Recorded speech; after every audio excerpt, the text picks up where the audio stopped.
Pastor, qual que é a sua opinião sobre essas interpretações mais modernas, mais especificamente o evoteísmo, que muitos em nossos arraiais reformados têm aderido aí? Então, essa nova onda aí, aderindo a essas Os interpretações. evoteístas não gostam de serem chamados de evoteístas, né? Eles têm outros nomes, né? Os evoteístas são pessoas que tentam unir a ideia científica da teoria da evolução com a narrativa da criação. Eles tentam encontrar gaps, espaços dentro do texto bíblico para justificar e dizer que a evolução ela não contraria o texto bíblico necessariamente. Tá? E eles fazem uma argumentação muito boa, textual, procuram questões gramaticais e tudo mais, porém eu entendo que são gramaticalmente erradas. Eu acho que eles partem do pressuposto científico e fazem a gramática dizer algo que ela não diz. Como é que você faz isso, por exemplo? Uma vez me perguntaram se um subjuntivo ali no hebraico, um modo verbal subjuntivo, justamente não estaria falando sobre futuros contingentes, ou seja, um futuro possível. E quando Deus bota aquilo no subjuntivo, que Deus não estaria dizendo de fato que aquilo seria possível. A minha resposta do cara foi muito simples. Falou, olha, não transforme gramática numa ideia filosófica. Se você vai descrever uma coisa no futuro que você tem condições no presente para que isso se torne realidade, o tempo verbal necessário é o subjuntivo. Você tem que usar o subjuntivo. É o tempo verbal devido.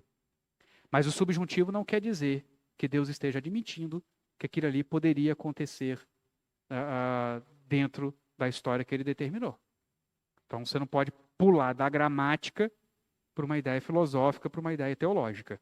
Você tem que seguir um caminho aí até chegar lá. Então é isso que eu entendo que muitos desses evolucionistas bíblicos, por assim dizer, que eles acabam fazendo. No intuito de encaixar o texto na evolução, eles fazem a gramática dizer algo que ela não diz, que ela não quer dizer, que ela não tem aquele propósito. Por quê? Porque aquela ideia não estava na cabeça do autor, não existia no tempo do autor. Então o autor não tinha como pensar naquilo ali. É a mesma ideia, por exemplo, de quem defende que a Bíblia não é contra o homossexualismo e diz lá que naquele tempo falava de homossexual, o cara que era casado, que ele não poderia se divorciar, mas se o cara nasceu homossexual, então não tinha problema. Essa é uma ideia atual. Que a pessoa nasceu homossexual, então, portanto, aí você está pegando uma ideia atual, um conceito atual e tentando colocar no pensamento bíblico. Isso é anacronismo. Certo? Você não pode interpretar assim. Então, eu entendo que eles cometem esse erro anacrônico, pegando ideias atuais e querendo fazer a gramática se encaixar dentro delas. Tá certo? Então, eu não concordo que a gramática dê esse espaço. Você vê Deus formando diretamente o homem. A narrativa é essa. Deus foi lá e mexeu no barro para que o barro formasse o homem. Eu consigo entender por que nós encontramos semelhanças entre seres vivos. Seres humanos e macacos, né, chimpanzés, gorilas, isso fenoticamente, ou seja, o que é o fenótipo? É o que a genética dá na aparência. Eu tenho um fenótipo, por exemplo, tem uma pinta aqui, tem uma pinta ali. A genética de tal modo funcionou que gerou essa pinta em mim. Fenótipo, cor do olho, né, formato da cabeça, da bolsa, tudo é fenótipo. Genótipo é aquilo que está no gene, que vai gerar o fenótipo. Então eu consigo entender que nós tenhamos semelhanças genéticas que geram semelhanças fenotípicas, porque nós somos feitos da mesma terra. Nós funcionamos de uma forma geral do mesmo modo. Então é óbvio que a nossa relação com as coisas, os nossos corpos, eles vão ser semelhantes em muitos sentidos, porque eles lidam com o mesmo ambiente, com os mesmos elementos químicos, com a mesma vida. Mas não é isso que nos define. O que nos define é a imagem e semelhança de Deus. É justamente o fato de que Deus se relacionou diretamente com a criação do homem. Deus forma o homem, diz o verso 26 de Gênesis. Enquanto o resto, Deus diz, e Deus disse à terra, produza animais segundo as suas espécies. Ou seja, a relação de Deus com a criação do homem é distinta. E isso é narrativo. A narração da criação, ela diz que Deus se envolveu com a criação do homem, diferentemente que ele se envolveu com a relação aos animais. Então aí está a diferença. Não na genética, não no fenótipo. É aí que está a diferença. Então, se eu não compreender isso, eu começo a querer, por causa dos pressupostos, por querer me adequar muito à ciência, eu forço o texto bíblico. Pastor, conforme você foi explicando, surgiu uma outra pergunta.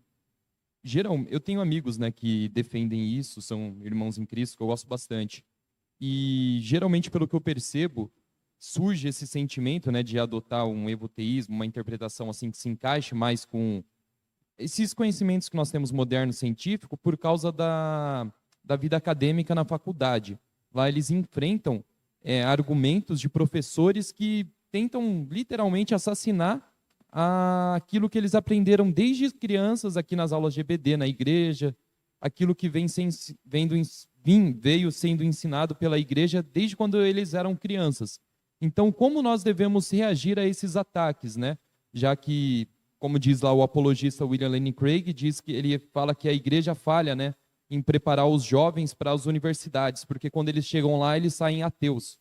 E eu concordo com ele. Como que a gente poderia, então, enfrentar esses argumentos de maneira bíblica, sem precisar fazer um casamento entre a opinião bíblica e os descobrimentos recentes da ciência, a teoria da evolução, essas coisas? Vocês estão com tempo, né, gente? Vocês estão com tempo, né? Irmãos, obviamente aqueles que tiverem alguma relação, algum compromisso, alguma coisa, precisarem sair, sintam-se à vontade, tá, gente? Vamos considerar o tempo de aula já estourado, então se você precisar. Mas respondendo aqui a pergunta do nosso irmão Vitor, vários pontos aí, né? Primeira coisa, a falha não é só da igreja. A falha também é da pessoa. Há uma desonestidade do próprio jovem que vai para a universidade, que passa dias escutando o seu professor, e ele não é honesto para procurar uma resposta. Espera aí, esse cara está confrontando a minha fé. Aí ele fica lá sentando ouvindo o cara confrontando a fé. Falou, não, espera aí, deve ter algum irmão que já respondeu esse tipo de coisa, vou procurar. Então ele também não procura. Né? Então, só primeiro ponto, a falha não é só da igreja, é a honestidade do camarada. Eu já trabalhei muita gente assim que veio com várias ideias. A gente tem muito essa questão hoje com o esquerdismo, né, que está tão claro já o modo como eles ocupam os lugares na universidades, como professores e tudo mais. E o camarada vai, mas pastor, o professor falou isso, isso, isso e isso. Aí eu falei, eu estou achando isso tudo muito interessante. Aí vem cá. Então você me fez uma pergunta, agora você vai me dar o tempo que você dá para o seu professor. E passei uma semana sentando com essa pessoa pegando. Ele está achando, ele te falou que Marx é lindo e maravilhoso? Vamos ler Marx aqui, ó. Ó o que Marx fala sobre Jesus. Ó o que Marx fala sobre fé. Vamos abrir? Vamos abrir. O fato dele ter essa ideia legal, você não pode então abraçar ele por inteiro. Tem uma ideia legal aqui, precisamos pensar no social. Precisamos. A Bíblia faz isso. Está lá, nós já lemos leis aqui, que são leis sociais. Então esse é um ponto. O camarada ele não tem honestidade para muitas vezes querer gastar o tempo que ele dá para o professor dele para o pastor dele. Marlia, você fazer uma pergunta dentro disso?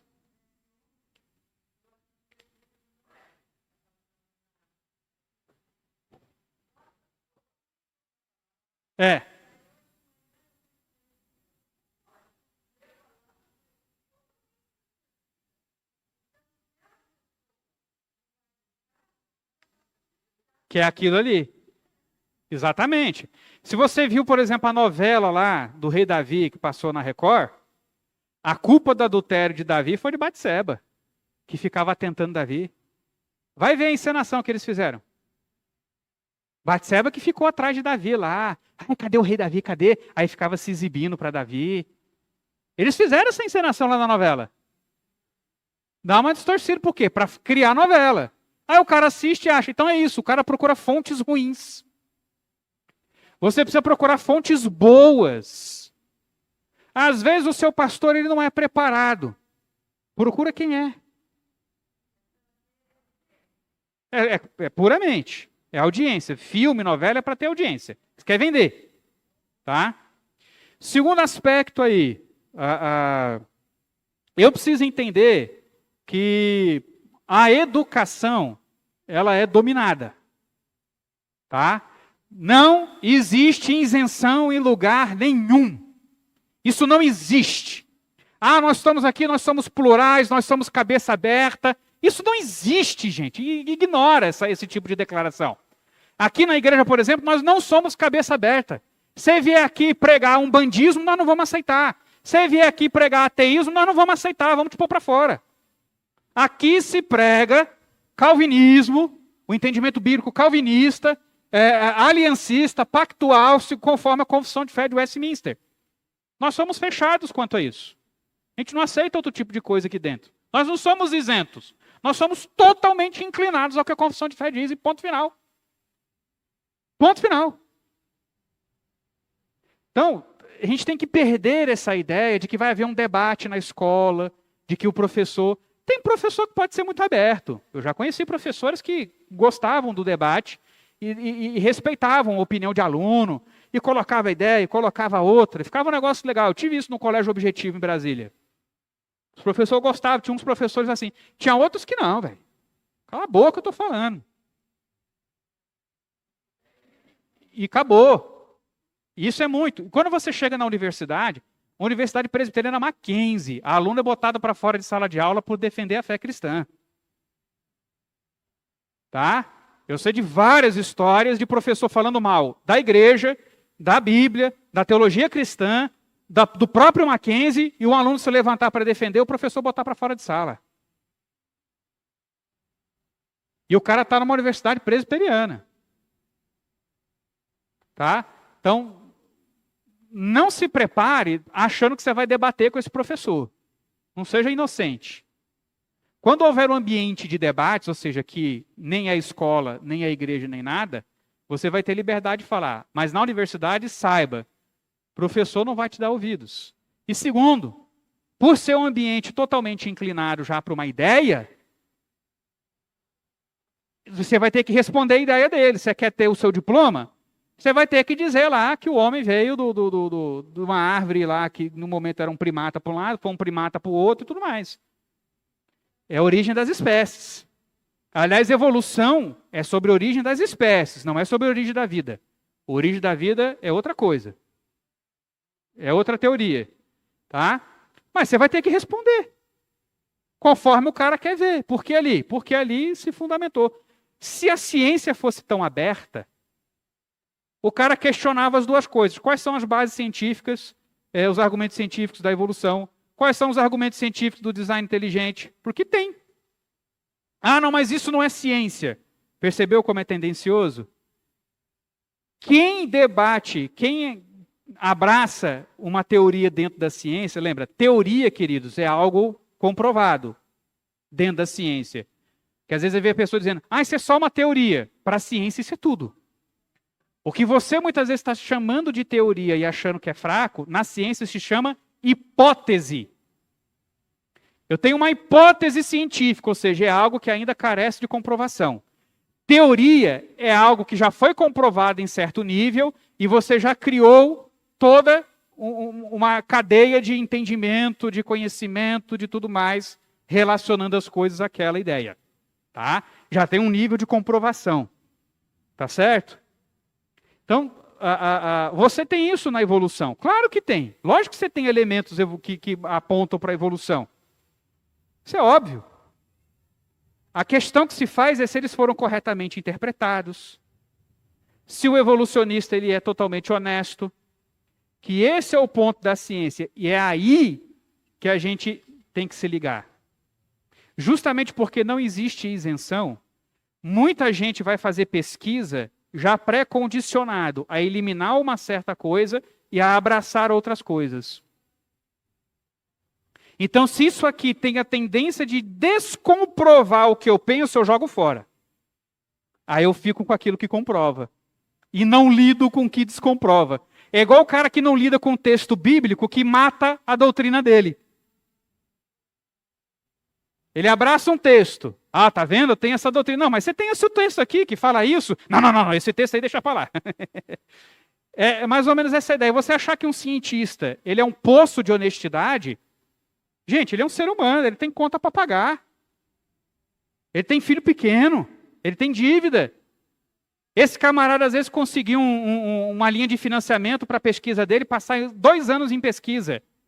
E em um dia ele foi lá, começou uma pesquisa e descomprovou o ponto dele, a hipótese dele. Você acha que ele vai contar? Ele tem 2 anos de financiamento. Ele vai enrolar 2 anos, meu filho. Ele é como você e eu, ele tem que pagar a conta. Você acha? Então, quando a gente começa a entender isso, a gente percebe que o olhar sobre a ciência de muitas pessoas é um olhar religioso. E aí que você pega o camarada e percebe como ele tem um comportamento religioso. E de religião a gente entende. De religião a gente entende. E aí você pode começar a questioná-lo sobre, peraí, se você tem como ponto de vista científico a observação in loco das coisas, você observou essa pesquisa? Você estava lá? Você viu o que o cara fez? Se é verdade o que você está dizendo? Ah, você está acreditando no que ele disse. E eu não posso acreditar no que Paulo disse. A ciência ela é tão fundamentada em fé quanto a religião, só que por meios diferentes. Tem um filósofo da ciência, que é Michel Polanyi, e esse é justamente o argumento dele. Ele não é cristão, ele não é teólogo cristão. Ele é prêmio Nobel de Química, e ele começou a se incomodar com o modo como as pessoas olhavam para a ciência. Ele começou a mostrar, gente, sabe como começa a ciência? Com achômetro. O cara acha que tem alguma coisa lá.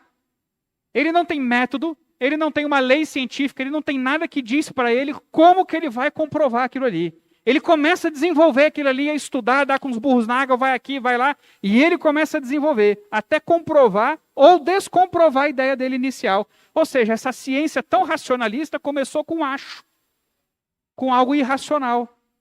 Ele está invalidando a ciência? Não. O que ele está validando são outras formas de conhecimento que não só o científico. O que ele está dizendo é justamente que, se a ciência pode começar com a irracionalidade e se tornar racional, será que outras formas de pensamento que não são cientificamente racionais não podem, do irracional, se tornarem racionais também? Ou seja, não engula a ciência como única verdade e única forma de verdade. Não engula. Tá? Não é porque a ciência diz, então é verdade. Faz isso não. Não faz isso não. Não é a ciência quem diz como a verdade é determinada. A ciência determina como verdades são descritas cientificamente. Para atender os parâmetros científicos, a ciência diz como você deve entender as coisas. Mas a pergunta que você tem que fazer é: a única verdade que existe é a verdade científica? É aí que Michel Polanyi vai dizer: não. Não. Porque a própria ciência começa com uma verdade não científica. Tá certo? Eu ia explicar sobre fundacionalismo, mas já são 11 horas. Deixa para um outro dia. Que pergunta, hein, Vitor? A essa hora da manhã você me faz uma pergunta dessa.